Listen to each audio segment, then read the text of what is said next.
안녕하세요. Eat Bible입니다. 오늘 본문은 창세기 13장 1절에서 13절까지의 말씀입니다. 먼저 오늘 본문을 읽겠습니다. 아브라함은 이집트를 떠나서 네겝으로 올라갔다. 그는 아내를 데리고서 모든 소유를 가지고 이집트를 떠났다. 조카 롯도 그와 함께 갔다. 아브라함은 집 짐승과 은과 금이 많은 큰 부자가 되었다. 그는 네겝에서는 얼마 살지 않고 그곳을 떠나 이곳 저곳으로 떠돌아 다니다가 베델 부근에 이르렀다.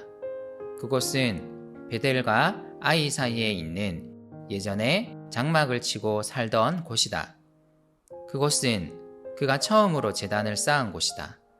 거기에서 아브라함은 주님의 이름을 부르며 예배를 드렸다. 아브라함과 함께 다니는 롯에게도 양떼와 소떼와 장막이 따로 있었다. 그러나 그 땅은 그들이 함께 머물기에는 좁았다.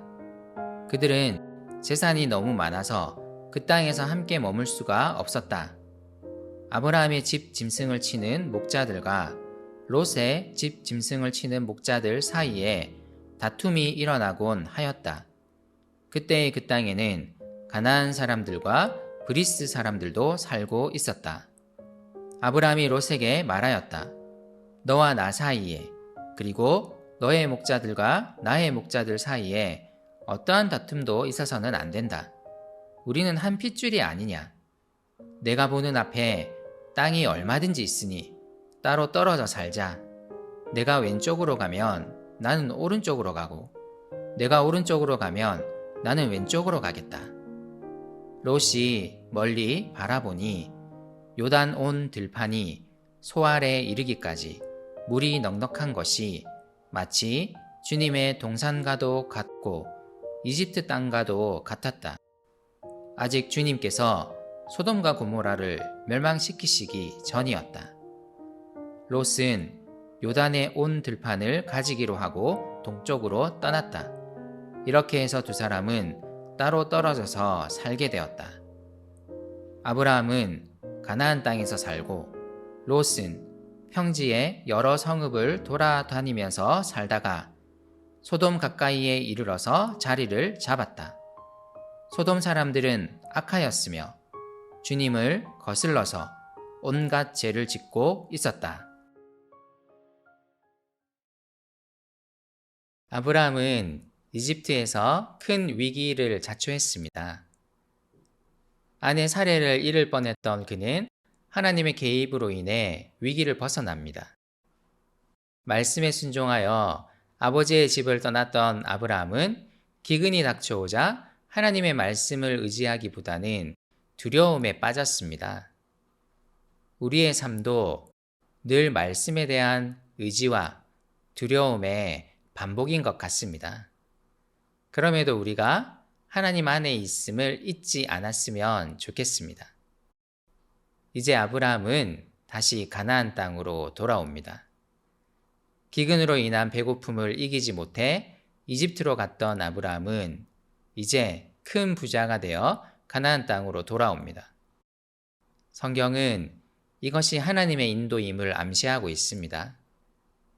아브라함이 실수에도 불구하고 하나님은 아브라함의 삶 가운데 일하고 계십니다.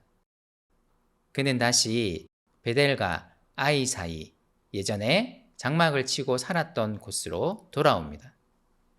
이곳은 그가 처음으로 하나님을 예배하기 위한 제단을 쌓았던 곳이었습니다. 아브라함은 다시 하나님을 찾고 있습니다. 그를 인도하시는 하나님의 은혜가 아브라함이 다시 하나님을 찾도록 인도하고 있습니다. 그는 다시 하나님을 예배합니다. 하지만 또 하나의 어려움이 닥쳐옵니다. 그와 함께 다녔던 조카 롯과의 사이에 분쟁이 일어납니다. 함께 불어난 가축들로 인해 그들은 이제 같은 땅에 머물 수 없었습니다. 이로 인해 아브라함의 목자들과 롯의 목자들 간에 다툼까지 일어납니다. 게다가 아브라함과 롯이 머물던 땅은 가나안 사람들과 브리스 사람들이 함께 머물고 있는 땅이었습니다. 그래서 아브라함은 한 가지 결심을 합니다. 목자들 간의 다툼이 그와 롯의 다툼으로 확대되지 않도록 서로 떨어져 살 것에 대한 제안을 롯에게 합니다. 그리고 롯에게 먼저 선택권을 줍니다. 아브라함이 롯에게 먼저 선택권을 준 것에 대한 대표적인 해석 두 가지가 있습니다. 어떤 사람들은 이를 아브라함의 실수라고 생각합니다.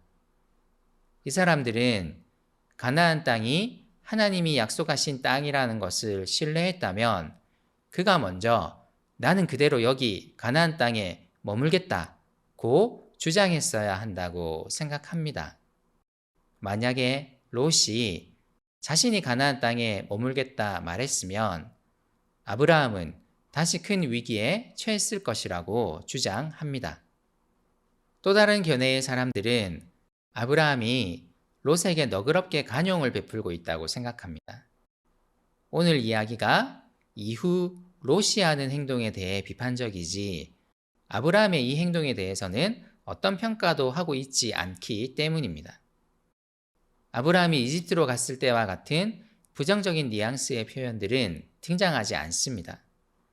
이들은 오늘 본문이 롯의 행동을 부정적으로 묘사하는 데 집중하고 있음을 주장합니다. 어떤 해석을 받아들이든 오늘 본문의 초점이 롯의 행동에 있는 것은 분명합니다. 롯은 그가 보기에 좋은 땅을 선택했습니다. 소돔과 고모라가 위치한 요단 들판이 물이 넉넉한 것을 그는 보았습니다. 목축을 하는 그에게는 최적의 땅이었을 것입니다. 그리고 오늘 본문은 그 땅이 롯에게 하나님의 동산같이 그리고 얼마 전 경험한 비옥한 이집트 땅 같이 보였다고 묘사합니다. 그가 하나님의 약속이나 말씀보다 그의 눈을 신뢰했음을 보여줍니다. 하지만 동시에 오늘 본문은 사실 이 땅이 곧 멸망할 것임을 분명히 말해줍니다. 그리고 이 땅의 사람들이 하나님을 거슬러서 온갖 죄를 짓고 있음을 말해줍니다. 이런 묘사들을 통해 롯의 선택이 잘못된 것임을 우리에게 알리려 합니다. 우리의 삶도 무언가를 선택하는 것의 연속입니다. 삶의 기로에 설 때 나는 무엇을 생각하고 무엇을 봅니까? 새번역과 개역개정은 생략하고 있지만 오늘 본문의 11절은 롯이 자신을 위하여 요단 들판을 선택했다고 말해줍니다. 나는 나를 위해 내가 보기에 좋은 것을 선택하는 삶을 살고 있지는 않습니까? 하나님의 약속과 말씀을 신뢰하기보다 내 눈에 좋아 보이는 삶을 따라가지는 않습니까? 창세기가 우리에게 던지는 메시지를 다시 기억합시다. 우리는 나를 위해 그리고 내 눈을 신뢰해서는 안 됩니다. 우리는 그분의 말씀에 철저히 의존해야 합니다.